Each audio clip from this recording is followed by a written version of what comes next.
பார்க்கடல் தந்த 14 ரத்தினங்கள்.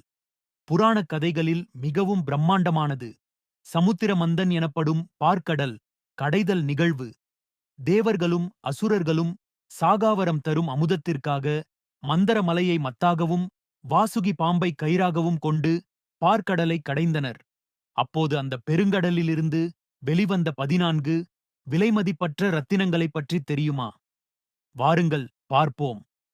முதலில் வெளிவந்தது ஆலகால விஷம். உலகைக் காக்க அதை சிவபெருமான் அருந்தினார். அதன்பின் ஒவ்வொன்றாக ரத்தினங்கள் வெளிப்படத் தொடங்கின. கேட்டதைத் தரும் தெய்வீகப் பசு காமதேனு, 7 தலைகளைக் கொண்ட வெண்குதிரை உச்சை சிரவஸ் மற்றும் இந்திரனின் வாகனமான வெள்ளை யானை ஐராவதம் ஆகியவை வெளிவந்தன. தொடர்ந்து மகாவிஷ்ணுவின் மார்பை அலங்கரிக்கும் கௌஸ்துபமணி, கேட்ட வரங்களை அளிக்கும் கல்பவிருட்ச மரம் மற்றும் நறுமணம் வீசும் பாரிஜாத மலர்கள் பார்க்கடலிலிருந்து உதித்தன.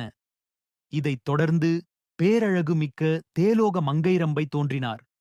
பின்பு செல்வம் தரும் அலைமகள் மகாலட்சுமி தேவி வெளிப்பட்டு மகாவிஷ்ணுவை சென்றடைந்தார். வானில் குளுமை தரும் சந்திர பகவானும் மகாவிஷ்ணுவின் கையிலிருக்கும் பாஞ்சஜன்யம் எனும் சங்கும் இதிலிருந்துதான் கிடைத்தன. மதுவின் தேவதையான வாருணி அசுரர்களால் எடுத்துக் கொள்ளப்பட்டார்.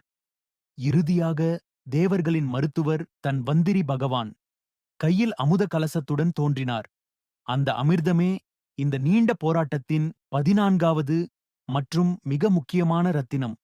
தீமைக்கும் நன்மைக்கும் இடையிலான இந்த மோதலில் பொறுமையும் நம்பிக்கையுமே வெற்றியைத் தரும் என்பதை இந்த சமுத்திர மந்தன் நமக்கு உணர்த்துகிறது.